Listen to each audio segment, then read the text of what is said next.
Oke, bismillahirrahmanirrahim. Assalamualaikum warahmatullahi wabarakatuh. Untuk pertemuan kita hari ini, pertemuan ke-10 ya, kita akan bahas tentang merancang penelitian. Kalau kemarin latar belakang masalah, sekarang kita akan bahas tujuan penelitian. Bagaimana menyusun tujuan penelitian, baik penelitian itu penelitian kualitatif, kuantitatif, ataupun penelitian campuran. Ya, kita akan bahas. Oke. Pertama, tujuan penelitian merupakan salah satu bagian terpenting dari keseluruhan penelitian. Ya, jadi tujuan penelitian itu sangat penting sekali. Ya, sangat penting. Jadi bahkan kalau dari reviewer atau dari penguji itu kalau tidak ada tujuan penelitiannya tidak jelas maka tidak akan di-ACC ya. Maka ini selain latar belakang masalah, tujuan penelitian ini menjadi hal yang sangat penting ya. Ini sangat penting. Untuk itu, tujuan penelitian harus ditulis dengan jelas. Ya, sekali lagi, dengan jelas dan spesifik. Nah, artinya tidak kemana-mana. Jelas, spesifik, tidak kemana-mana, tidak tidak temanya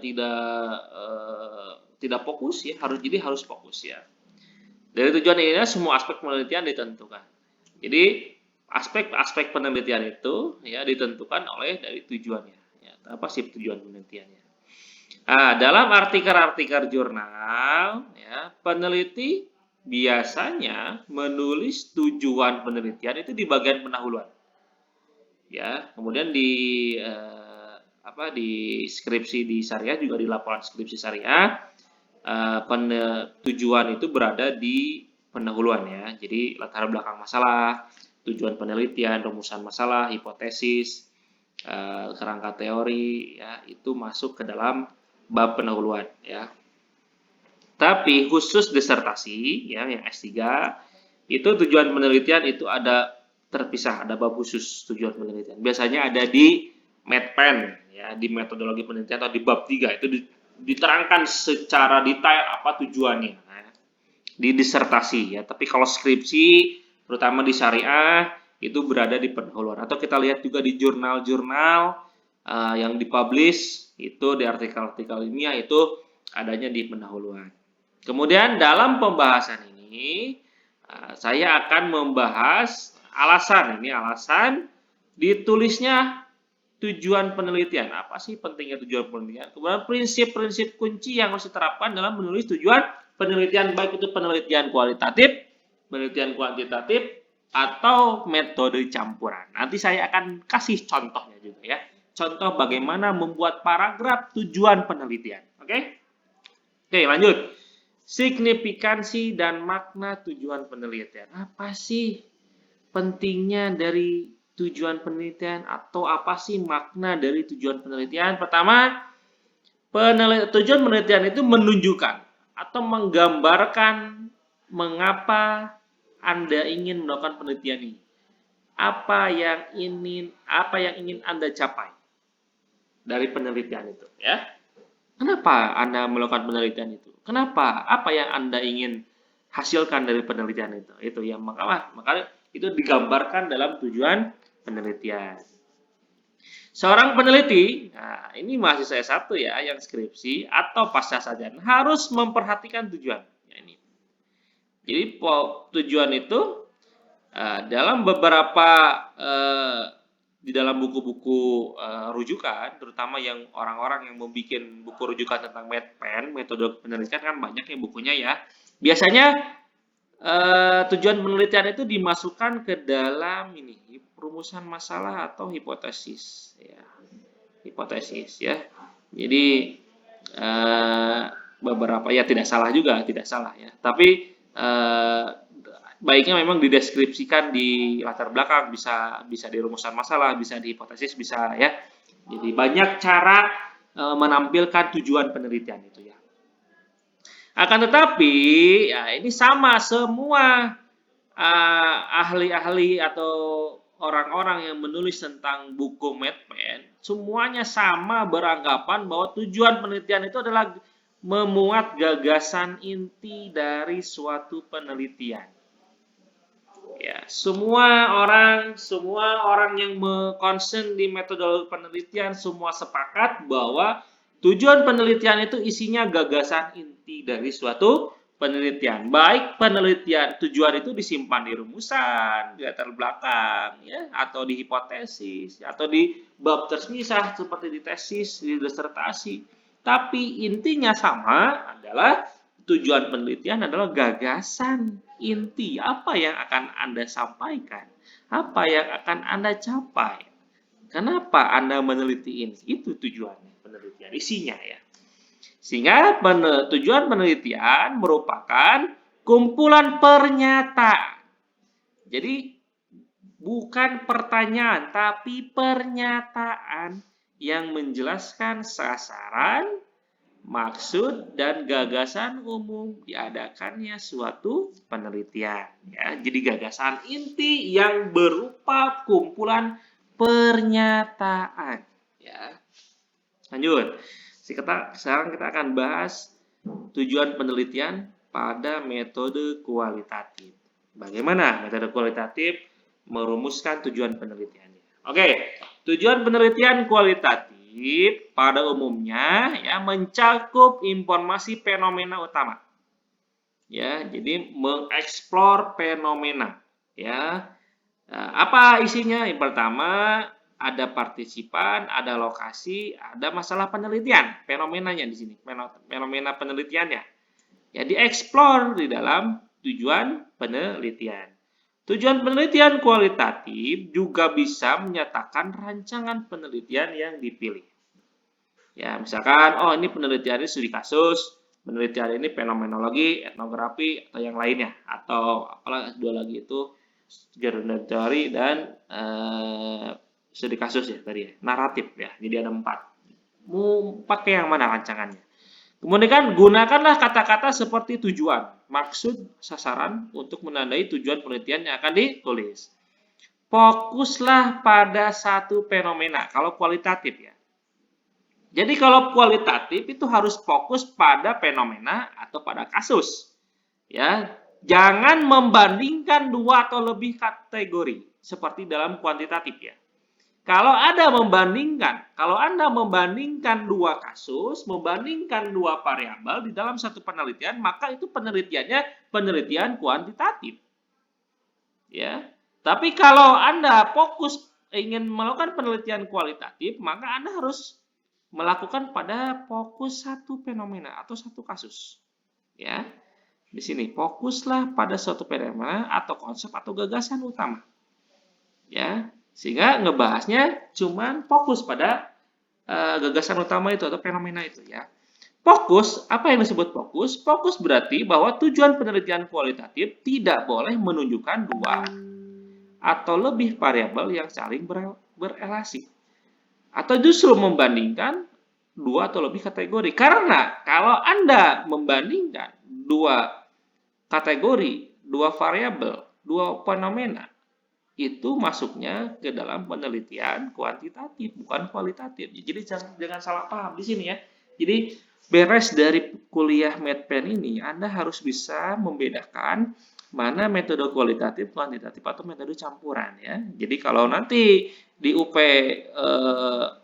saya tanya apa ini kualitatif, kemudian Anda salah, maka Anda nggak lulus Medpen satunya ya, tidur kalau nggak. Ini videonya nggak ditonton ya.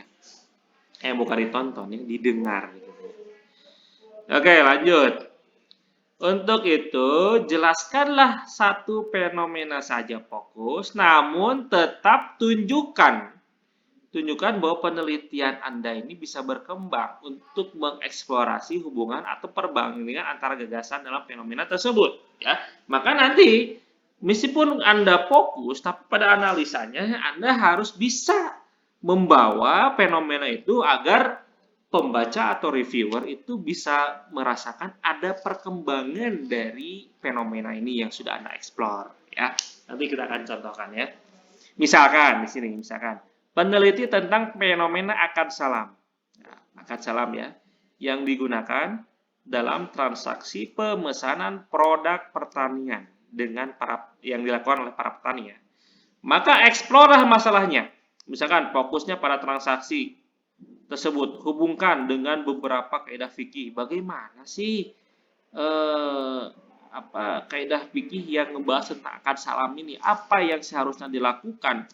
Akad salam pemesanan ya, sehingga akad salam ini menjadi akad yang menguntungkan bagi kedua belah pihak, baik petani maupun perbankan ya. Sehingga nanti petani ini disejahterakan dengan akad salam. Ya, maka fokus ke sana. Fokus ke sana, explore semua akad salam, explore semua pengalaman-pengalaman para petani dalam bertransaksi, dalam menghasilkan keuntungan.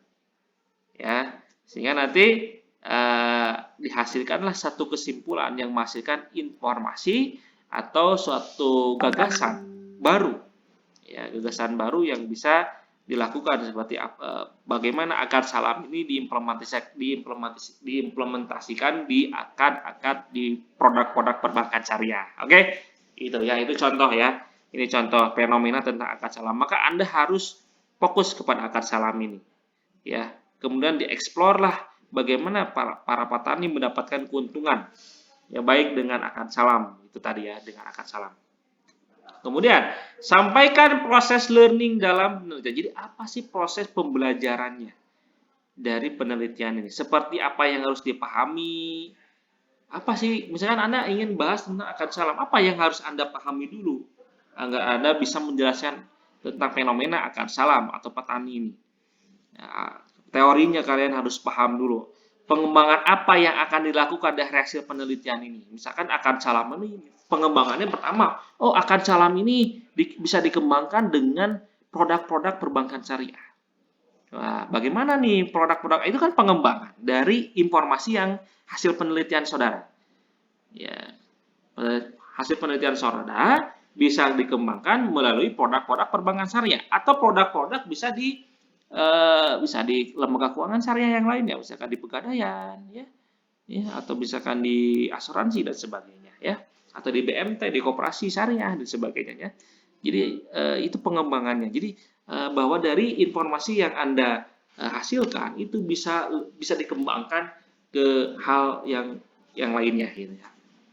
Kemudian akan menemukan apa dari hasil penelitiannya, atau membuat pernyataan terbuka atas kemungkinan lain yang akan muncul dari hasil penelitian ini. Ya, misalkan tadi ya, apakah akad salam ini menguntungkan atau tidak menguntungkan?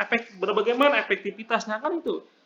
Jadi ini bisa membuat orang lain melakukan penelitian lebih lanjut. Misalkan penelitian yang dilakukan oleh orang lain, bagaimana efektivitas akad salam ini terhadap keuntungan para petani. Ini bisa dikuantitatifkan, tapi dari hasil penelitian saudara gitu ya. Jadi bisa dikembangkan kemungkinan-kemungkinan lain. Jadi Anda sampaikan bahwa dari hasil penelitian ini bisa dikembangkan gitu ya. Kemudian gambarkanlah oleh peneliti, gambarkanlah tujuan penelitian itu ya dengan bahasa yang netral ya. Jadi gunakanlah bahasa yang seolah-olah Anda berorientasi langsung dengan responden. Jadi inilah salah satu keunikan dari kualitatif adalah di mana Anda sebelum melakukan penelitian itu Anda sudah melakukan penelitian terdahulu dengan cara wawancara. Jadi masalahnya itu kalian itu harus menceritakan permasalahan di lapangan. Jadi seolah-olah Anda benar-benar jadi bagian dari para petani sehingga kalian bisa menyuarakan pengalaman petani gitu ya, sehingga nanti disampaikanlah di skripsi atau di penelitian itu ya, sehingga hasil penelitian itu adalah bagaimana Anda membantu suara-suara dari para petani itu ya, apa yang mereka harapkan gitu ya. Oke, yang selanjutnya gunakanlah kata-kata yang menunjukkan strategi penelitian ya, misalkan tentang strategi pengumpulan datanya, bagaimana analisis datanya dan proses penelitiannya. Kemudian sampaikan pendekatan penelitiannya atau etnografi, geometris, studikasi atau fenomenologi. Kemudian jelaskan partisipan dalam penelitian. Partisipannya siapa aja, jelaskan.